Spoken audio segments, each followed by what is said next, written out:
The media may be downgrading Rand Paul's chances in 2016 based on sagging polls and anemic fundraising, but he hasn't lost any of his feistiness. I spoke to the presidential candidate here in Washington. Rand Paul, welcome. Thank you. In this week's battle in the Senate over a government shutdown or avoiding one and defunding Planned Parenthood, you went after your rival Ted Cruz. You said he's pretty much done in the Senate. What do you mean? Well, I wouldn't call it really going after. I would just ask a question about different styles, and I think we do have different styles. My style is when I disagree with someone not to call them a name or to be very inflammatory.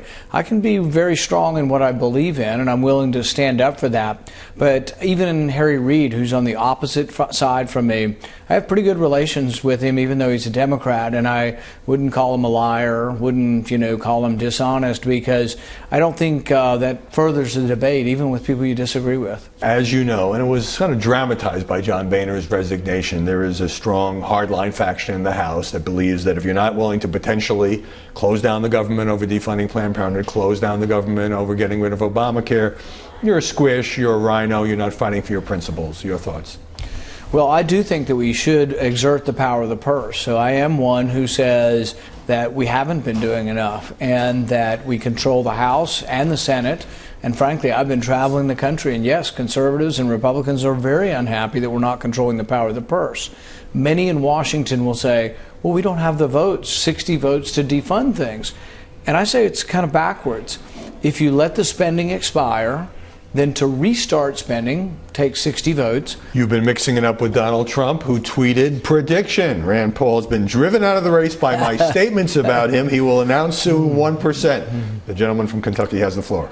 I think the rumors of my demise are somewhat exaggerated, to say the least. And no, we're doing quite well, actually. We run a tight ship around here, and we plan on being in for the long haul. And I think ultimately celebrity will sort of filter out of this. And I think that you called Donald Trump a clown. Yeah, I think there are some clownish things that he has said. I think also really, but what's probably more important is that I just don't believe he's a true conservative. I think that being for higher taxes, being for a single-payer health system, those aren't conservative notions. He was for the bank bailouts. He was also for President Obama's government stimulus package. But probably the biggest issue that makes me think that Trump is a fake conservative is that he's for using eminent domain, government's eminent domain, to take property from small property owners and give it to big corporations like his. And he's actually personally profited by having the government do this dirty work of taking people's property. And there's nothing conservative about that. How do you combat the growing view in the media that your campaign is really struggling? Well, I think one way is to look at how well we do against Hillary Clinton. When you look at polls, we are not doing as well as some of the polls, but if you look at how well we do against the Democrats, we do much better than actually many people in the Republican Party. We actually lead Hillary Clinton in 5 states that were won by President Obama. What does that show? It shows that we have the ability to attract independents, Democrats, and people that you need to come to your party if you think you're going to be able to win these battleground states. Time magazine once called you the most interesting man in politics. Lately, the headlines have not been so great. Pundits kind of fickle? I still think I'm the most interesting man in politics. No, But it's hard for you to break through in an atmosphere that is dominated by Trump funny. And the non-politicians. The mood of people, reporting things, I think, changes. But to me, I'm exactly the same as I've always been. I talk about the same things: limited government, the Constitution, privacy, the Bill of Rights, and I continue to see our crowds grow bigger and bigger.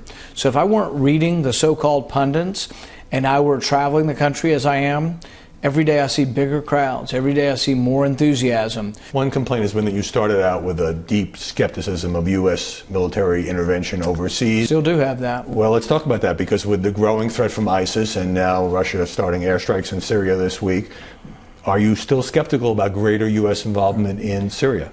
Our founding fathers wanted it to be difficult to go to war, so they gave the power to initiate war to Congress. And one of my complaints for a long time has been the president is sort of taking over that power, and it's not his power under the Constitution. So the first thing we should do is debate. Should we be in Syria? Should we be in Iraq? And there needs to be a vote in Congress. What's Rand Paul's answer? Well, what I would say is that I don't want boots on the ground to be U.S. boots on the ground. We've had an Iraq war, and frankly, I think it was a mistake. In fact, I think every time that we have toppled a secular dictator in the Middle East, we've gotten chaos, the rise of radical Islam and actually made it more dangerous for us. I think that Hillary's war in Libya has actually made it less safe for us. The same goes, though, for Assad. We have many people, President Obama, Hillary Clinton, and some Republicans want to topple Assad. And I think it would be a mistake to topple Assad, frankly, because I think that would allow a power vacuum for ISIS to move into. CNBC just announced a 3% threshold for its debate, which would put you and some others in danger of not making the primetime stage. Do you think that is a fair approach by CNBC? Interestingly, we look at the criteria pretty closely because it affects us, and it actually looks like it would include us. We see nothing about the criteria that they have put forward that wouldn't include us. Senator Paul, thanks very much for joining us. Thank you.